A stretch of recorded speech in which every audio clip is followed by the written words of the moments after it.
Alright everyone, well you know the drill, it's me Gene for a new episode of Oranda Power, more specifically a Could It Work video. I really hope everyone loved this series. It is the best way for all of you to actually either propose me some fish that you actually want to see with those two goldfish, like potential fish that could actually go with those goldfish. Everyone is aggressive right now for some reason. Or if you ever kept those specific type of fish with goldfish and you want to warn me not to do the same mistake. So today I want to talk about my favorite tetra ever. So I kept this type of tetra, which is the Colombian tetra, in the past, not with goldfish but with or was it? Anyway, I know I kept them for sure with Daniels and with what was the other? Oh, the blind cave tetra. So that was back then when I had some tetras. And the Colombian tetra is actually my favorite tetra for several reasons. First, they are kind of big, and I like big tetras. I prefer big tetras to small, weak, fragile tetras. I really like bulkier tetra, like the black skirt and the Colombian tetras, for example. And another reason was the coloration. I mean, they're red, silver, and blue, almost like a neon, but a bigger neon, a more hardy neon. And the favorite feature of the Colombian tetra was his attitude. They were just badass little piranhas with blue and red, but not aggressive towards other fish. It was more an aggressive feeder though. I called them my little rockets because when I was putting food in the aquarium, actually it wasn't this aquarium, it was the 10-gallon, but they were like standing there and they were like literal rocket. They were crazy. They were crazy fast when it was feeding time. And contrarily to a lot of small tetras that can actually easily get eaten by goldfish, they get too big. They are actually just too big when you get them for at least Ghost and RP to be able to eat them, and they have like a kind of a silver dollar form, you know, like a coin shape.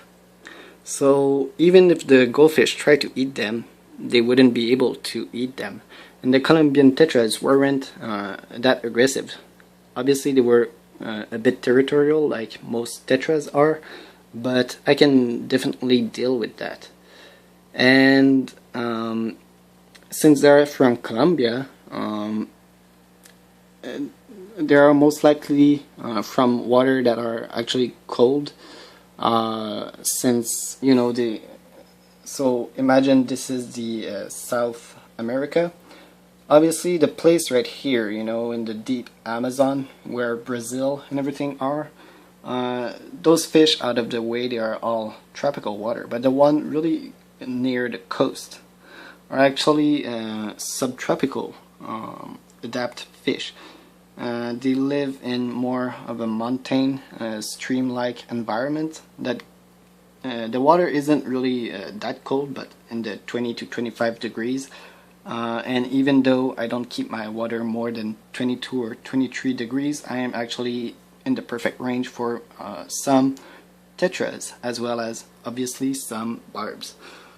So Colombian tetras, I'm just putting that idea right there. I never seen that before, I don't believe, but really love Colombian tetras, and I really want to have some in the near future, or in the future at the very least when I get a bigger aquarium, because they can kind of get big, but a 26-gallon would be a perfect size for them.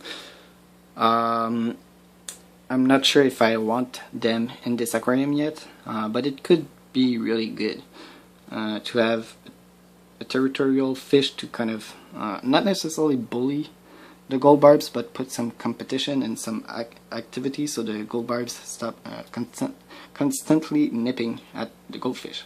So Colombian tetras could be an actual good dinner fish against gold barbs. But as I said, this is only it's been a while since I did any research on Colombian tetras, so I'm not even sure of their water requirement, and they are never listed as a potential fish for goldfish. But you know, I'm going with my logic here, and I think yeah, it could work, but I'm really not sure. So if you have experience with Colombian tetras, and if you know for sure they cannot survive in a hardy, like a hard, well, not very hard, but hard water with a neutral pH usually, if they cannot live and withstand those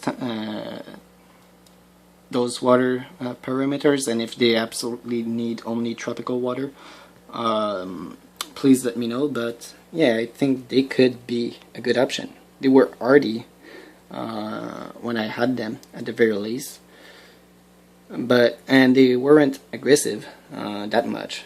And obviously I know a lot of people will say, oh, you should probably just do how do you say it, a black water biotop, but in the future aquarium there will be some driftwood and some plants and everything, so tetras and barbs would feel at home at the very least. Obviously I don't want a super acidic water, especially since barbs and goldfish prefer more of a neutral to like 7 to 7.5 of a pH.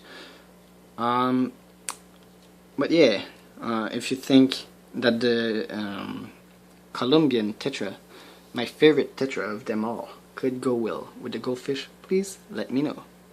So thanks all for watching, see you all real soon, and don't forget to like, subscribe, and comment. See you all soon. Bye.